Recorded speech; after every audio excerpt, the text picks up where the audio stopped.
Hello and welcome to the latest episode of the Brass Junkies. I'm your host, Andrew Hitz, and today we are opening, who is we? I am opening the archive for a really great conversation that I had with Jeff Connor of Boston Brass. This was a part of the Brass Career Intensive, which was about a year and a half ago, I believe.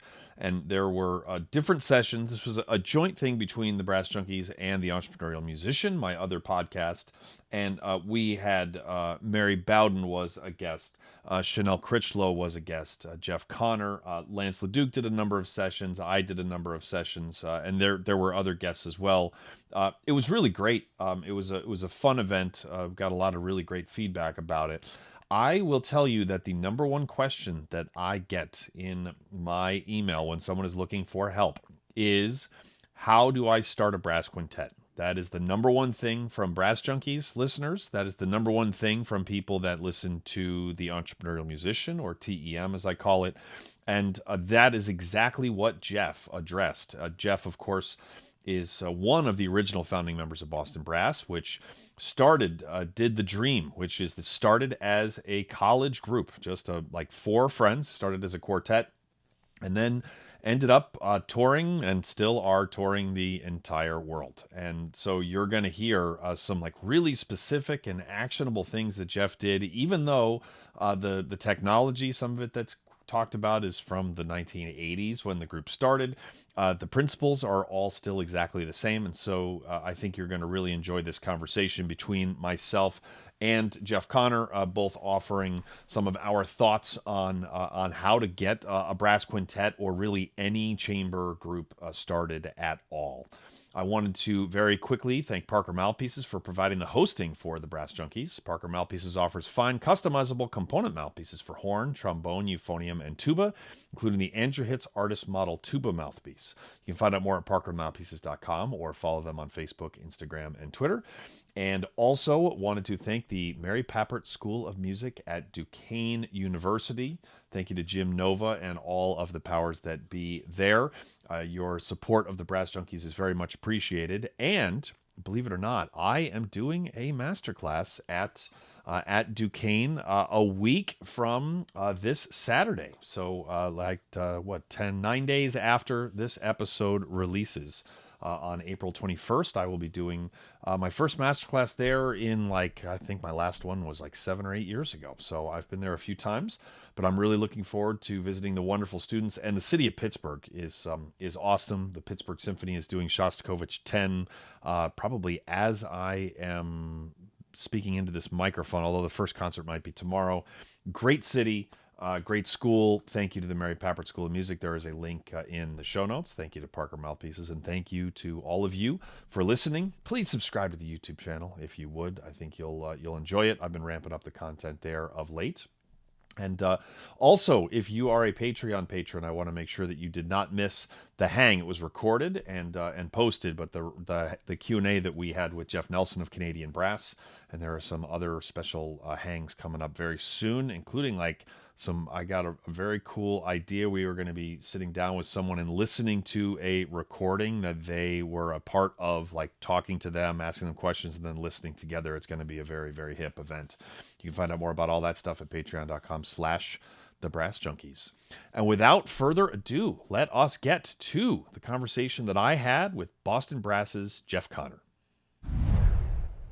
Next up, we have Jeff Connor of Boston Brass. Jeff, how are you? I'm doing great, Andrew. How are you? Thank you so much for having me.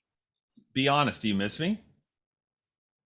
It's great to be here today, coming to you from Fargo, North Dakota. I'm just assuming that you miss Of course I miss you. Always stable, Of course I miss emotionally steady presence on the road. Of course I miss you. Absolutely. Absolutely.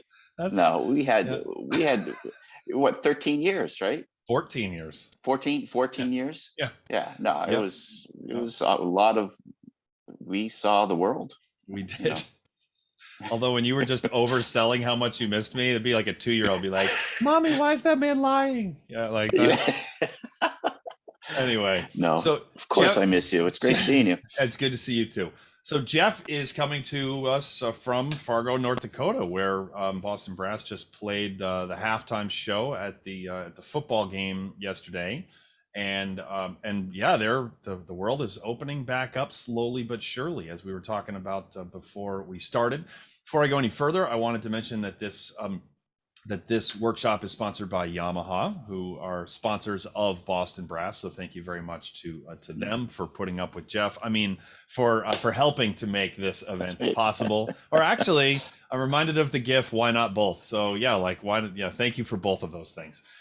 So Jeff, we are going to talk today about building and running a world-class chamber ensemble. And I know that I get this question a lot. I bet you get it even more than I do, because you're still actively doing it. And you were the guy, by the way, who was one of the people there when Boston Brass went from an idea to hey, we should do this thing. And then 4 of you were like, great. And then next thing you know, you've played in almost 40 countries, right? So how can you give us the rundown first of how Boston Brass started, and then we're going to talk through how it made the leap to concerts from Sure. gigs, and then how you made the leap to touring nationally and then internationally, and we're going to kind of work through that for people who are wondering how it happened successfully for at least one group. Mm-hmm. Yeah. Well, the group started. We're in our 35th year. Just starting our 35th year, and it started when I was a grad student at Boston University back in 1986. That 25th anniversary season that we did was a decade ago. That's wild, man. I know. That's wild. And that was I remember all the fanfares. Yeah, that was a cool. That was a really cool we got idea. all those 25 fanfares. Yep. Some of them were really cool, but the group started as just 5 friends getting together who enjoyed playing chamber music.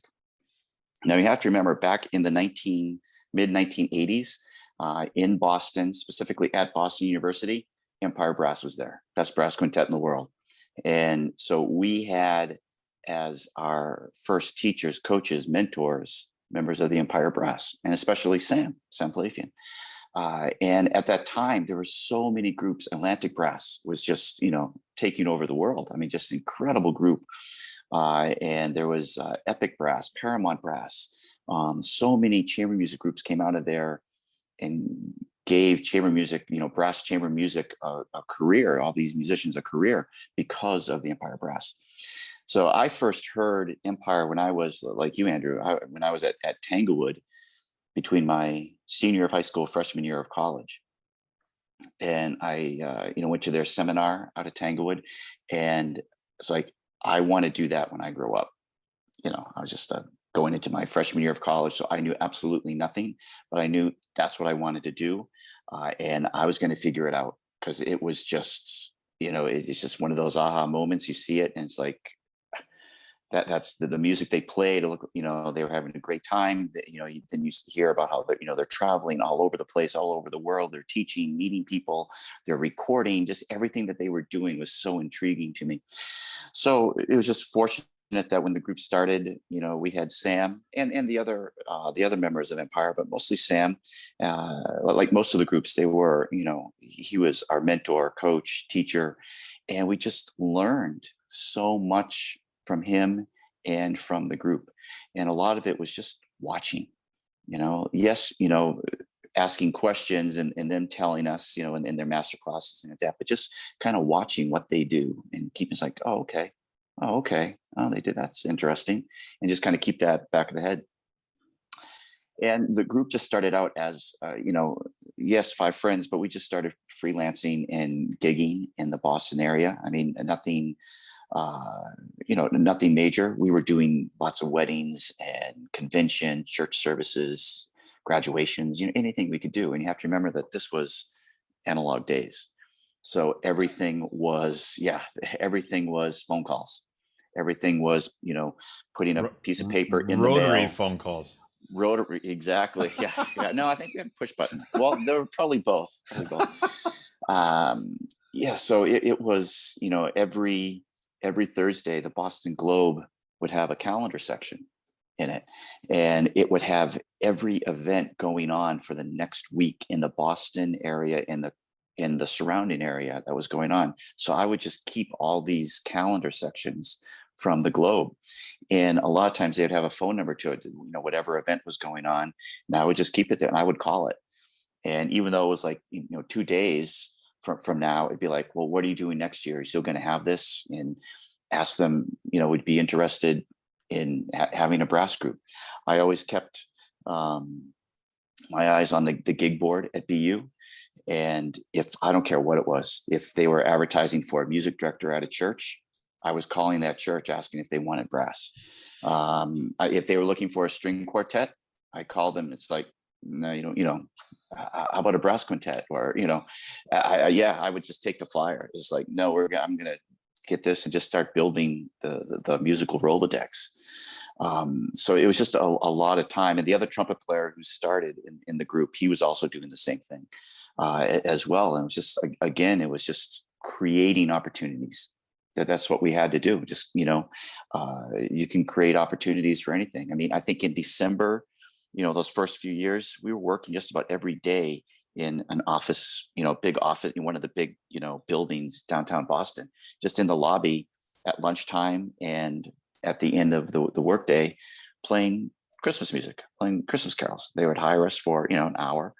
And it was just a steady income stream. Was it big money? No, but we were learning how to be a band. That was kind of the first step of learning how to be a band. Plus we started, the other trumpet player at the time started arranging as well. So we were buying arrangements, and what little money we would get, we would maybe take a percentage of that and buy arrangements, and whatever we had to do. So we had to keep, that's something that we learned from JD. I know we'll be talking about him a little later. Is the becoming producers of music, not just consumers. So we were both at that time. We were both mostly consumers, but we were starting producing. He was doing the other trumpet player was doing a lot of arranging, and that's how it started. And we would start doing, with church services, at Easter and Christmas Eve, those kind of events. We find out, if those churches would have a concert series or do a brass and organ concert. And again, some of them were free will offerings, but that was okay. It wasn't about, okay, we got to be making this much money a month, this much money a year. It was all about our passion for music, and enjoyed our colleagues enjoyed creating opportunities and creating music. And then more and more concerts came up. We started doing concerts, like especially in the summer down in Cape Cod. Mm-hmm. There'd be, every town would have a summer concert series. So we started doing those, and it just started building and building and building. I want to circle back to just a couple of minutes ago. Knowing you well, I'm not surprised by this, but this is still remarkable that you were responding to ads for a music director, right? Church music director. That's kind of brilliant. I don't think I've ever actually said that word in your direction in over 2 decades, but I don't think so. That's kind of, write it down. It's like, oh wait, I'm recording this. That's brilliant. That's brilliant, because what is that is telling you that this is a church that values music enough that they have a paid position for a music director. However, there's a bunch of those that do not have a paid concert series. And so, like, by definition, you were going to get a no, not because of who you were or what you offered, but so you had to have heard no a lot. But if you shake the tree and you make 100 of those calls, and that leads to 3 gigs that like came out of nowhere, that seems worth it, right? Absolutely. And the one thing, we talk about, and you've heard us talk about it, you've talked about it, and in 35 years in business, I've never been afraid of the word no. And no in business, the word no is just the start of negotiations. That's all it is. Okay, no. Okay, well, so how are we going to make that positive? When can I contact you again? What do you need? Well, I kind of find out what is the reason. Was it financial? Was it grants? Is that they just didn't have any opportunities? Will they have opportunities? Can I send you information? It took, I'll chase a gig for 12 years if I have to. I know it's gonna, if I know it eventually is gonna happen. Right. It took, how many years did I, when you joined the band, I was trying to get the band to Hawaii, and 2 years ago we finally made it to Hawaii. Which I joined the band in 2000, and the band finally got to Hawaii in 2019. So yeah. And it was just finding the right, the right people, organizations, and doing it. That's all. I knew it was going to happen. Yeah, the band's been to Alaska 4 times, right? Before going 4 or to Hawaii. 5 times. Before. That's pretty funny. But yeah, just all those gig boards were great. I mean, that was a great resource. That was the internet of the time. Right. That was like, okay, there's all this work to be had. Right.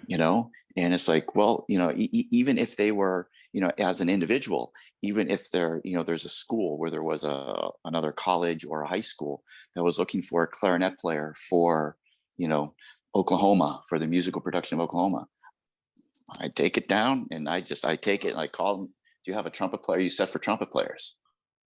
No, and then if the answer was no, it's like, well, next year, let me tell you, who I am, and can I send you some info, or, when are you going to start thinking about your pit next year, and would you would it be okay to reach out? So, and then just keep it. It's like, okay, I need to contact this person then. This is totally applicable to the days of the internet as well, because if you were to look up, now you can get a lot more information before you pick up the phone than Jeff was able to back in like the 1950s when he's talking about now. But wooden trumpets you can they had.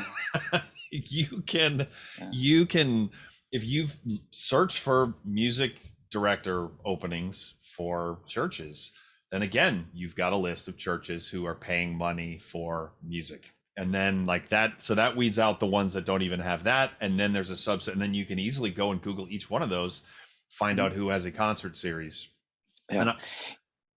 I was just going to say, go ahead. Nope, go ahead. We started creating concert series, our own concert series at different churches, with organists that we would know. Even if they didn't, we would say, okay, can we come and do a concert with you? Or we decided, because once you get out of college, once the group, like a year or so after the group started, it's like, okay, where are we going to rehearse? You can't just sneak into your schools, and we did that. We were able to do that for a while, but eventually it comes like, okay, we can't be rehearsing here, be taking up space for the students who are actually there. What? So we started making arrangements with churches. Can we, if we rehearse here, if we can rehearse here, 2-3 times a week, we'll do 3 or 4 services during the year for free. And then you also hire us for Easter and Christmas Eve for all your services. And we'll do maybe 2 concerts, and it can be a free will offering. Right. But, what we would do is the day we would have the concert, that would be one of the days we do the church service, for free. And then so that they're hearing us, and we advertise for the concert that afternoon at 4:00. Just want to hear more and hear a concert. So again, it's just creating opportunities. That's so creative. You are solving a problem for them. You're solving a huge problem for you, because if you were looking to rent a space that you could rehearse 3 times a week in, that's going to be a bunch of money, and you can't just decide when those rehearsals are. You obviously have to plan around like funerals, things like that at churches that sure. pop up. But that's providing them with value. That's like hardwiring. It's like, oh, by the way, you're going to hire us for Christmas and Easter, which means you're actually getting like some good checks there. They get to tell people that, that Boston Brass performs at their, for 4 of their services in Christmas and Easter. And then there's a couple of concerts where you get to try out concert material and get donations. That's the kind of, if I could if I had to distill the non-musical side of Jeff Connor into one thing, it's that kind of creative problem solving. It's just like, where in retrospect, what you did there is like really obvious. It's like, of course, like that benefits the church. And I'm going to talk about this in my networking thing. It's got to benefit both sides, or else the other person's not happy that you bothered them. That benefits the church, very much benefits Boston Brass. And yet, like, not everybody has thought of that, right? And so you're just good at distilling things and just figuring out exactly what needs to be offered to whom to move your needs forward, which is great. The other thing we did early on, this is kind of a few years down the road, early 90s, we got a residency at Boston College. And I had a couple students there, and at the time it was a very small music department, but just a great, obviously great school. So within that, we were able to create a residency. We talked them into it, and so that was just an incredible income stream. Not so much for the concerts, but they had so many events going on. We were, for especially, graduation time in December, and just all throughout the year, we were kind of like the house band. And it was just, so it was always, can you do this? Can you do this? Can you play at this reception or this president's reception or whatever? So we were constantly doing that. Right. And, they weren't enormous checks, but they were checks coming in. And just being accountable, making sure you have the right rep, and learning how to not so much network, but learning how to show up on time, be professional. And we never took it for granted. It's just like, oh, we got to do this, even though it's this much money. It's like, no, this is an opportunity that we get to play. And then that really, having that residency was one of the big breaks for the band, because we did every year we started doing the Christmas concert or holiday concert with the Boston College Chorale. Big event. And this one concert we had, I noticed because I would always, be reading the Boston College magazine, just always seeing what's going on at the school for just, what in terms of creating things. And so I got to, could recognize faces. And I noticed in the audience was Jack Connors, no relation, but he was the CEO of Hill Holiday, one of the largest advertising companies in the world. They did Bank of America, Dunkin' Donuts, everything. They're the top floors of the John Hancock Tower in Boston. So afterwards, again, with no, I noticed he was at the concert, with his wife and a few friends. And it wasn't like, I'm going to go up to him and just like, oh, can you give us this? I just wanted to go up and I wanted to meet him. I mean, it's just like, it'd be cool to say hello and thank him for coming to the concert. That's all I wanted to do. And so I went up, I introduced myself, I thanked him for coming to the concert, and he said, oh, how much he enjoyed it. And then he started asking questions, which people like that, people like Sam, they're always curious, always curious. That's why they're successful. That's why they're successful. So he just started asking questions, what's your relationship here in the school? So he's like, okay, well, I'll tell you. I didn't want to take too much of his time. And but he was so incredibly gracious. And he said, let me know if I can ever, if you ever need any help with anything, let me know. So I said, we're thinking about creating a new press kit. He's like, yeah, he gave me his card. And so like that week, I gave him a call, and we set up a meeting, and we went up to Hill Holiday, all of us, and he had already arranged for a team of 3 people to meet with us, and all pro bono, and start creating a new presentation, kind of start actually branding the group. And they arranged our first professional photo shoot for us, which was, it's like, it wasn't just, a buddy taking pictures, with and you send taking the CVS and get that was serious. The film developed. That was serious. Yeah. So it was, it was a great opportunity. It kind of all of a sudden, okay, now we got some game, and we had done, started doing more concerts in the area. So we could start really creating something. And that's where we kind of start building the brand. And JD was then there at the time as well. Yep, So, and that was my my first official like week on the job was that photo shoot. So I mean, that's I'd been subbing for that entire like spring that's and right. summer, but Something for then Randy. Yeah, that that's was right. September of 2000. So That's right. It was incredible. yeah, Going up there to to his office and just see, signed basketballs by Larry Bird, and yeah. it was just it was awesome.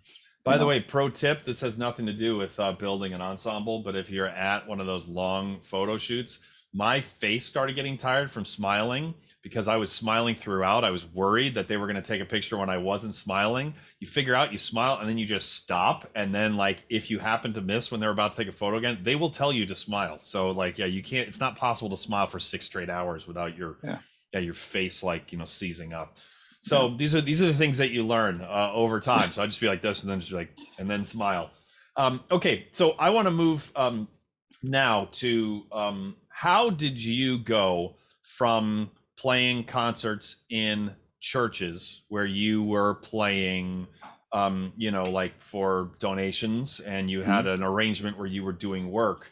How did you make the leap to playing concerts in a place where you were not offering work on the side? Did you rent the space? Was it always on a concert series? And how did you make that leap? Because I think that's where most groups get stuck, is when they're local and doing either they get stuck at the graduation, like just ceremony type stuff before they can get to the church concerts, or at the church concerts. But then how did you get Mm-hmm. into the real concert hall, if you will? Yeah, I was trying to think of that transition, and what I remember is one of the concerts, and I couldn't tell you when it was. One of the concerts when we were doing on the Cape, we had one of the Allied concert services. Mm-hmm. The father, Dave and Paul's father, I forget, but John, I think his name was John Folan, was just happened to be on the Cape vacationing, and they came to a concert. I mean, it's just like, okay, what are we going to do Sunday night? Okay, well, we're here in Harwich. Let's just go to. No, there's a concert. Let's do that. And so they came and they liked the concert and talked to us, and they told us about what they did, because he was involved as well. So he told Dave Folan about it.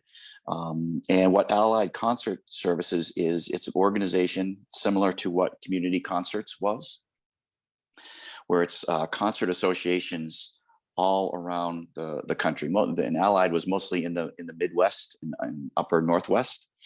And it would be just the concert associations that are driven by ticket sales and by subscriptions. They're all subscription based. It's all volunteers. But you would go out and they would arrange these tours for 2, 3, 4 weeks at a time for groups. And so we learned about this and just really excited. And, at that time, we had, just to back up a little bit before that happened, we had a horn opening. And, so we, again, analog. So, how are we going to get, we want to advertise for a horn player in the group. And we had this much money to offer, and these kind of jobs to offer. And so we mailed flyers to all the music schools in the Northeast, all around Boston area, but also, New York, Philadelphia, just everywhere, schools we could think of. And we got a lot of tapes, and we got this one tape from a student that had just graduated from Eastman. I was playing in the orchestra there at Rochester Phil, and it was J.D. Shaw. So he, sent his tape, and we were completely blown away by it. We thought we never heard anything like it. And so we called him up and said, do you really want to do this?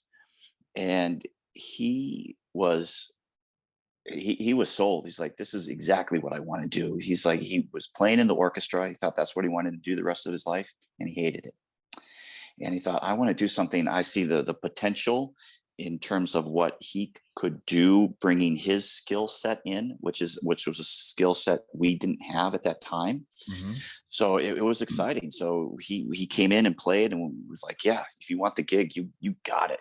So he moved from New York, and we started kind of changing what we wanted to do. We wanted to start to do more and more concerts. We didn't have the concerts there, but it was like, okay, we got to have the product. We weren't going to be playing Roaring 20s, and that's a plenty, and which are all great tunes, but it's like, for us to go sell concerts, just seeing what Empire did, what other big name groups were doing at the time.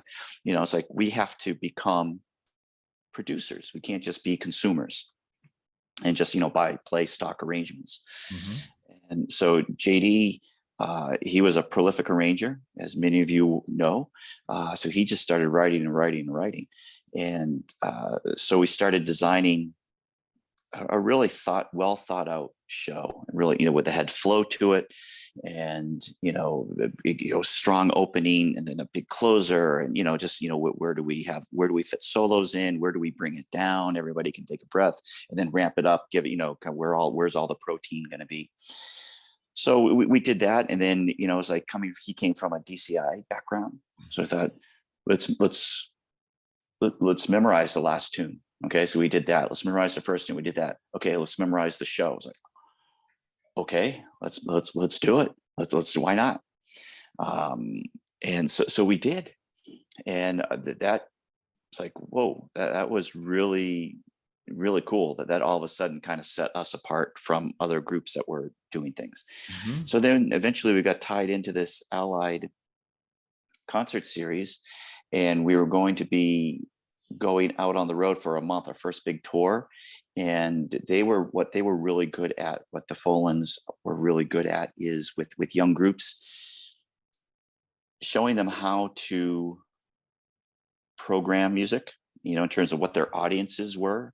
You weren't going to go in and play music that you would only play at school, all new 20th century, or just a program of all Renaissance music. I mean, we had a good idea, and we were pretty much on the same page the whole time, with what their suggestions were, but they were really conscious of, how to program. They knew their audiences, so they really taught us that, and it taught us how to be on the road.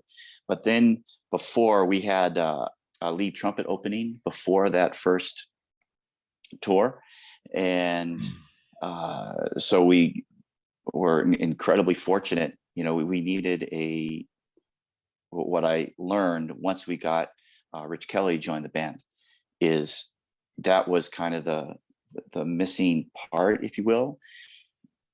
It was having a superstar on the lead trumpet. Right. If you look at Empire, yeah, Rolf. And all the other trumpet players in the band that played second were Mm-hmm. all superstars as well. But you had Rolf, leading the charge there. If you look at Canadian, when they gained their success, with Fred and Ron, it was just incredible. I mean, they were the superstars. So I knew once Rich Kelly joined the band, that was it. We had it. That was, it was like, okay, nobody's gonna be able to do what we do. Right. Nobody is, and and that's what we sold, and it just got bigger and bigger. And then eventually we got into the management side and the instrument side, the instrument sponsor, and the brand just kept getting bigger and bigger. We're going to get to that in just a second here. Yeah. So I would like to point out, though, that yes, the senior, Folan from Allied Concert Tour happened to, and this is how a lot of this works, happened to be at a concert on the Cape that you were playing. But even though that was before my time, not much before my time, but that was before my time, I'm quite sure that two things happened. One is that you crushed that gig that senior Folan was on, because hell, there was half a dozen options in Boston to choose from, let alone like the entire country, in terms of like people that he could say, hey, you should come on our tour. But then also You obviously met him, and I'm sure that you were all over that, and I'm sure that you followed up, and I'm sure that you followed up in a thoughtful way, Mhm. and like that you were like a polite pain in the ass is how I'll put that. Yeah. I mean, absolutely. Following up, and I followed up the following week with Dave, kind of the owner of it, of the organization, and he said, "When are you playing again?" So he wanted to come and hear us. So then he came out like maybe a couple weeks later to hear the group. Hmm. I think it was another concert down on the Cape, which was great Hmm. because they were, always had full audiences. Hmm. Because it was just whether whatever, if we were getting paid or just a free will offering, it was just a lot of fun. It was just a relaxed vibe. And yeah, again, we did. We had a great show, and then we talked, and he was asking us questions, but we were also asking questions, being curious about what exactly do they do. And again, he was just kind of feeling us out, seeing the personalities of the group. Can I put my trust into these 5 people and invest all their resources and finances Hmm. to send them out for 60 dates in 2 years, or Yep. in a year, what it would, whenever, because it wasn't like we met them in August and it was that we were out in October. It'd be Sure. like a year away. It would be an um unspeakable amount of work for them if you were to flake out before the thing started or three yeah. weeks in, or yeah, they need to be confident that a Hmm. lot of boxes are checked before they sign you up for something like this. So it wasn't just, oh, there's a concert, great, let's hire them. Or now, okay, I just watch a YouTube clip. Oh yeah, I'm going to hire you. It's like, okay, well, now I know you can play, but there's a lot, you know Yeah. Yeah, there there's is. all that's this piece, Hmm. then there's all this still, that have to do. So they had to be sure they were going to invest their time and resources in us, and it worked out, and it was incredibly successful. I remember after we had our first tour with him, was 30 dates. We had 30 dates. It was like the whole month of October and a little into November. Wow. And after our first concert, we started in Minnesota. I said, we get backstage. I said, "All right, guys, 29 more." I remember Rich just looking at me like, this is like, oh my. But it was great. Yeah, I mean, and you learn how to be accountable. You learn how to, it was a lot of, calling the presenter the day before, 2 days before, introducing yourself. What did we need, making sure they had everything they needed. Um, yeah, it was just, you learned a lot of responsibility. I want to point out something very important that is this is key. That the meeting with Folan happened in what, like 97, 98, somewhere in there, because I think JD joined in 96, if I'm not mistaken. And so the point is that this group formed in 1986. It was just over a decade into Boston Yeah. Brass's run, which was a constant run, when they had this lucky encounter with this person who happened to unlock the keys to to their first tour that was way outside of New England. Because if I hear this story, it's like, okay, well, how good is the advice of like, I need to run into somebody, like, okay, I need to run into the like CEO of like, the third largest ad agency in like the United States of America, and then ask him to, give me free stuff. Or I need to wait until I run into somebody who has the keys to the castle but Boston Brass was like a decade in. How many brass Yeah. quintets make it a decade? That's a Yeah. long Yeah. time. Well, I mean, I think it's a lot of groups are capable, Hmm. have the talent, have the skill set, but very few are willing, Yeah. you Hmm. know, very few are willing. And, it takes, within any kind of small business, which is what it is, so I don't care if it's brass quintet, woodwind quintet, string quartet, or just, selling t-shirts, whatever it is, whatever you're doing. I mean, you got to have the talent and the product, but then you also need the infrastructure, the people that are willing to spend the hours every day doing the networking. And the thing about networking was networking isn't about instant gratification.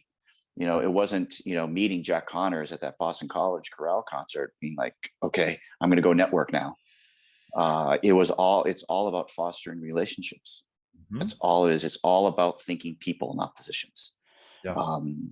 And the music world is very relationship. I mean, you all know music industry is very relationship driven. But yeah, it's and everybody has their own way to network. There's no one right way. But a lot of it, they have to, people like, meeting the Folans, in order, that networking experience was all about them learning how to trust us and gaining trust and learning about us. So again, they can put their resources, and that's like anything. That's like with management, with an instrument sponsor, with any presenter, anybody that's going to hire you for any job. They Yeah. have to know that you're going to be accountable and show up on time and do a good job, and not upset any people, and so. I think it's also worth noting that there was only one person who was the trombonist, Ed Clow, who he was with you in the group for, I think, almost 20 years, like it was like 19 Mhm. years, something like that. But that other than that, every other instrument had a bunch of turnover. Some like lots and lots of turnover, others just turnover. But I think it's important to note, because if most groups that form and have the potential, as you said, the odds of those 5 people, if we're just talking about a quintet, and this goes for a trio, this goes for a sextet. And by the way, if you're starting a chamber group and you're starting a brass chamber group, anytime someone says, what's advice for you for starting a brass quintet? I always say, why do you want to start a brass quintet? Because if you can start with a clean slate, then like, why choose 2 trumpets, horn, trombone, tuba, when you're now in direct competition with Boston Brass, who has this vast network and has been doing it for 35 years. And I'm not telling you that you can't be as good or better than Boston Brass, but you're now Yeah. in direct competition with Boston Brass. Whereas if your group is tuba, trumpet, and marimba, now you're like, that's totally different. A bunch of concert presenters don't want anything to do with that. They want like the regular kind, which is a brass quintet. Other people would much rather hire that trio if it's great and it's going to, than yet another brass quintet, because they don't take the Absolutely. time to hear the difference between Boston Brass and Canadian Mhm. Brass and, et cetera. Yeah, I think it's surrounding yourself with people, or those people who have the same mission as you. So Yes. like you said, it doesn't have to be a traditional brass quintet. It could Right. be a sextet, a septet, 3 people, 4 people, 10 people, whatever it And it is. can change. It can morph. Absolutely, Yeah. absolutely, Yep. absolutely can change. But imagine if you had stuck with the original group of people, and then as soon as like the first 1 or 2 of them, which was very early on, like, organically pieced out, or like, there's not slamming doors here. It's just like, Yeah, well, yeah, actually, whatever. Yeah, I'm gonna go to graduate school, or I'm moving with my yeah. One girlfriend, our horn boyfriend, player, significant other. Suzanne left. She moved to California. Yeah, Exactly. yeah. And so, Just but imagine if you hung it up at that point, right? So what yeah. do you do?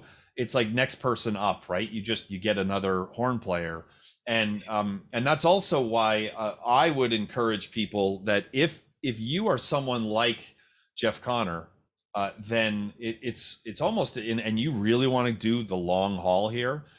It can be a good idea for you to run the thing, just say, this is my group, and not artistically. You could totally like seed that, but like it can help when a lot of friction points happen when groups don't all do the same amount of work, and because there are differing, because you've got somebody like Jeff who's not right and is not wrong, right, who is like thinking like real long term here, is thinking like, no, I want to do this, like this is what I want to, this is the thing that I want to do for my career, versus somebody else who's like, hell yeah, I want to be in a band with these people because they're really great, and yeah, let's play some concerts.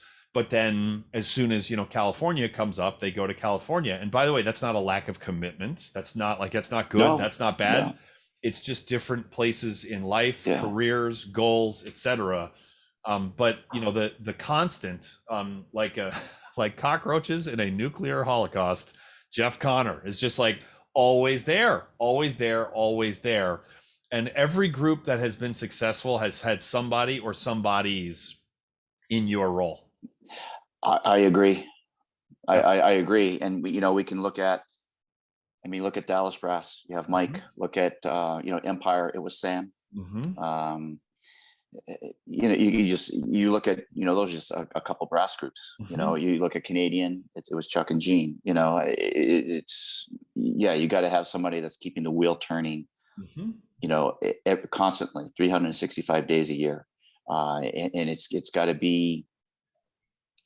And you have to enjoy it. It is. The thing about that we all know, you certainly know, about chamber music is there's no guaranteed income. You look a year, it's like freelancing, you look a year ahead and you have zero income. There's zero income on the books.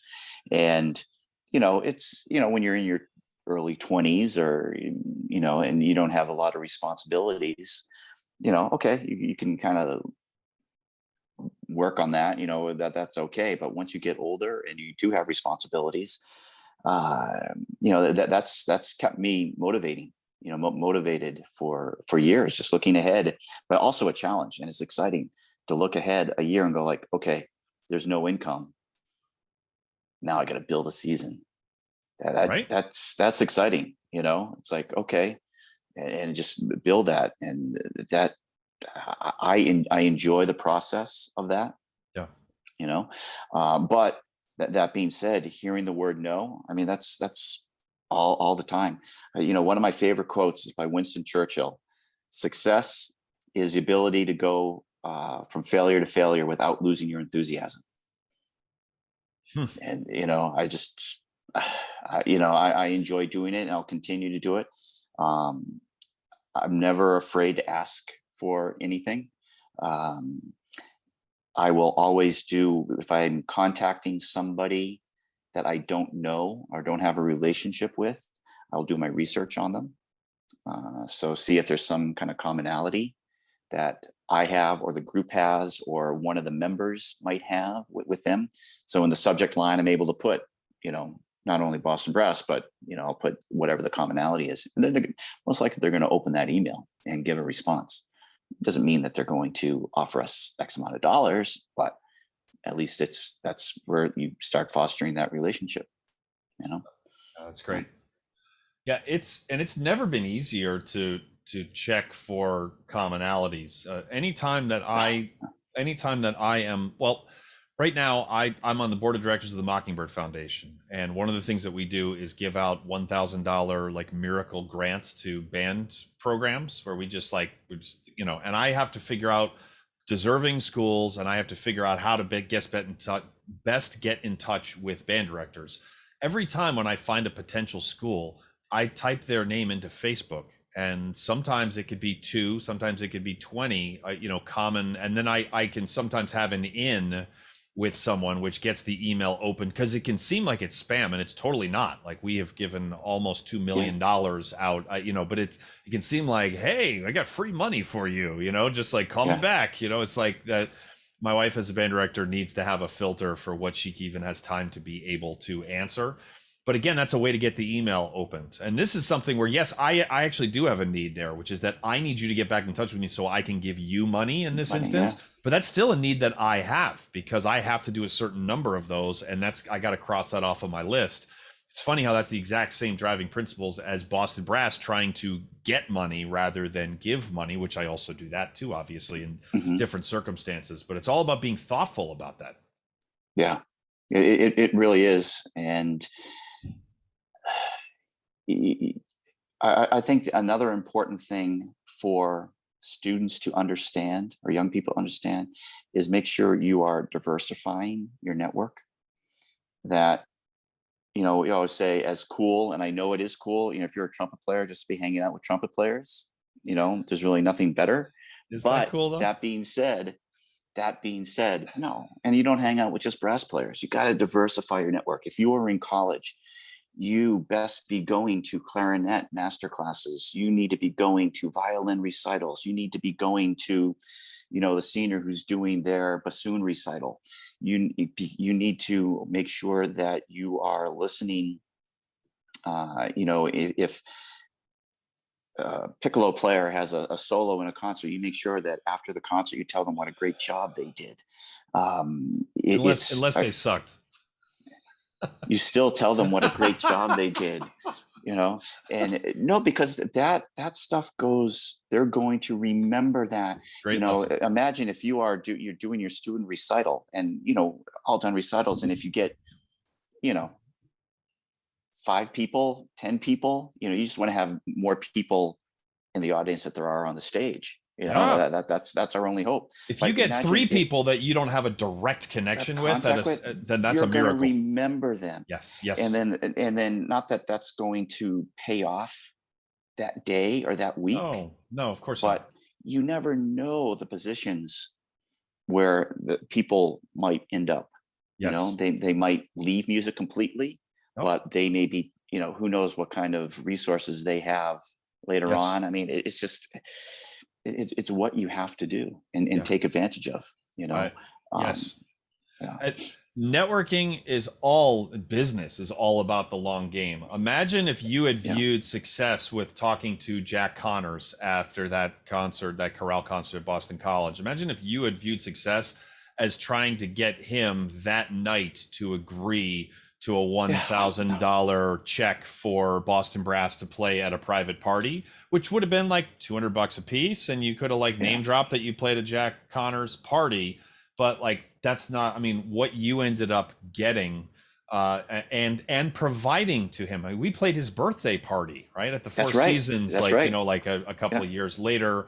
There was an actual relationship that was forged there, and the press kit, and it was just, that was worth way more than $1,000. Even just the actual dollars of the photo shoot. That photo shoot was not $1,000 photo shoot. That was a serious studio with one of the best photographers in all of Boston, and we showed up at 9 and we didn't leave until 3 in the afternoon. We were there all day. And there was a team of people making makeup 6 figures and everything. Trying to make us look pretty, and a person from Hill Holiday, and it was it was that was so just and it would have felt like success if you'd left that gig with another $1,000 gig. That's you feel good, right? You're hey, there you go. And you got to be thinking long term. It's all about fostering those relationships. Yes.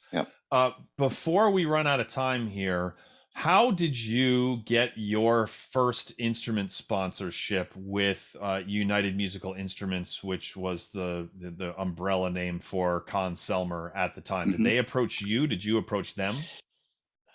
Again, this is just being kind of in the right place, the right time, and being nice, just being, being easy to work with.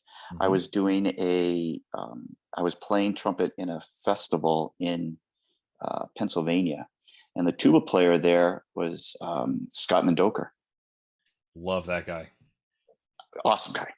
And he was working with UMI at the time, which was the umbrella. It was way before even Con Selmer. It was Con, King, Binge, Armstrong. There's all these It was a conglomerate of all these companies under this one big umbrella. And so he was asking about the group, because he had started hearing things about Boston Brass, and said, I'm working with this person at UMI. You should give them a call. I bet they would love to have a brass quintet. And again, knowing that we had this experience, we had been on the road. We had been paying our dues to a point, so we had something to offer. And so I talked to, I called. Scott made the introduction, and I called, and then that's kind of how that relationship started. And again, it was very small. They came out, they wanted to hear us, they wanted to see us teach, they wanted to know about the instruments we were playing then. Would we, how would we feel playing these instruments? And that's kind of how it got, what can them talking to us, what can you do for us? But then us asking the questions, this is what we think we can also do for you, in terms of what our assets are. Right. So that's pretty much how it started. And then it grew. Then they became Con Selmer. And then, we've since we left them and went on and on. Now we're with Yamaha. But the thing with an instrument sponsor is, it's not just, oh, I want to be an artist, so they give me a horn. It's not about that. It's that they're looking at it in like, what do you have to offer? What do you have to offer the world, to offer music education, to offer, in terms of for building their brand, what can you do for us? And the same thing is with management, as well. I was going to segue right into it. Yes, and neither one of them is a destination, by the way, either, because again, getting an instrument sponsorship where you get a horn at cost, where you get like a big artist discount, if that's like your end game, that's the equivalent of getting $1,000 gig out of Jack Connors. Yes. And it's just because you have management, just because you have an instrument sponsor, exactly what you're right on, Andrew. In terms of it doesn't mean, okay, now you're set up and you just have to wait the phone to ring. It's just, you're going to be overscheduled. You have too many things to do. It doesn't work that way. Right. Once we were there was a new artist relations manager at UMI, and then in Ensemble, and he's become a dear friend of ours, Rick DeYoung, over the years. Once he saw the potential in us and we got to know Rick, it was not, we'll just wait around for, him to call us and, say, oh, can you go play this conference? I was on the phone more with him than probably my wife. I was calling him every single day. His wife, he would be out at dinner with his wife, and I'd be calling and she'd be like, oh, is it him again? It was that. I don't know. I can't tell you how many times I've called Rick and said, I know I bother you a lot, but at least I'm not Jeff. Yep. Yeah. And I basically said, yep, you're right. And, so it was just like, I'm going to keep the wheel turning, but I have to make sure that our brand, whether it's, with our management, I'm always in contact with our manager, if not daily, at least a couple times a week, especially, depending on how busy things are getting, just to make sure that they're thinking of us. And that's the same thing with Yamaha. We have just, two of the best in the business with John and Jalissa. I mean, they're just incredible. And, but they know they're going to be hearing from me, and it's okay, but it's for them, it's for us, it's for music education, it's these ideas, it's creating, and that's what they want. Right. They don't want, because we've heard from artists with whatever company that they just hang around and wait for the phone to ring, and they're depending on who they are, maybe it rings more than others, but you still gotta be productive.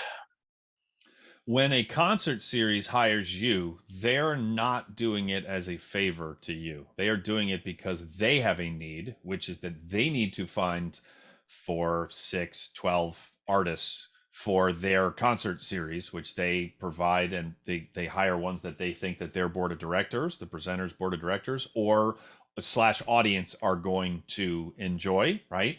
But they're not doing you a favor. They're selfishly, and they're also doing, I'm not saying it's like this in a bad way, they're solving a problem for themselves. It's the exact same thing with an instrument sponsorship, which is that, like, if you're not going to move the ball forward in some way for Yamaha or Conselmer or Jupiter Band Instruments or whatever, then they're not going to hire you. And it's not because they're being mean. It's just like, I mean, if they're a publicly traded company, they have a fiduciary, like a legal responsibility to only do things which are going to help their stockholders get more return. And so then that's literally a legal responsibility, right? And it's also just a logical one, where if adding this group to our roster is not going to help move things forward. And there's a lot of ways that you can help move things forward, by the way. So that's the good news. There's an almost infinite number of ways that you can help someone, a company like that. But you have to think about what you offer. Don't go into a pitch meeting like that thinking it would be good for me if I got an instrument and if I got to tell people that I was on the roster. What do you offer for them? And part of that can be looking at who they already have on their roster. How are you different? How do you stand out? Maybe, or how are you similar? Like what, Boston Brass already does this, and we're different than Boston Brass, but we also, like we do this thing that Boston Brass does, but we do it in a slightly different way, which is not a competing way. It's just a furthering the mission, or we complement this very well, but always be thinking about the other person.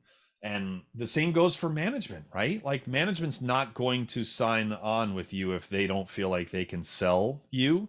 But I guess my last piece of advice for this session is I think it's intuitive, and this is wrong, which is what I'm going to argue, but I think it's intuitive that you want to go with the biggest name you can in management because that can open the most doors for you. Yes, that's true. However, if your group, let's just say, makes like $5,000 per gig and management is going to take 20% of that, then that's $1,000.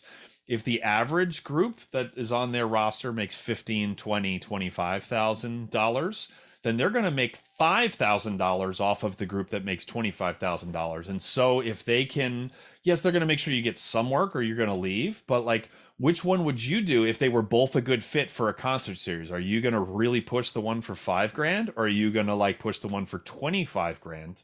Yeah. You're going to push the one for $25,000, because they're also going to be an employee unless they own the whole thing. But if it's a big company, they're not going to be the one that owns it, right?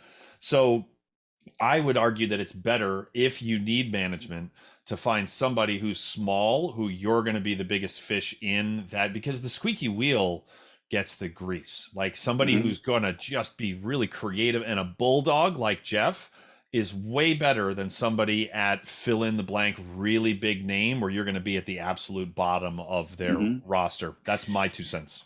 Absolutely. The other thing I think that has taken us apart from all other brass groups is the collaborations that we have. That's great. Yes. Nobody comes close to what we do. In terms of the holiday show that we do, the big band Kenton show, our show, all of our halftime shows, all the music we have with wind ensembles from middle school, high school, college, professional. I mean, we have music for every grade.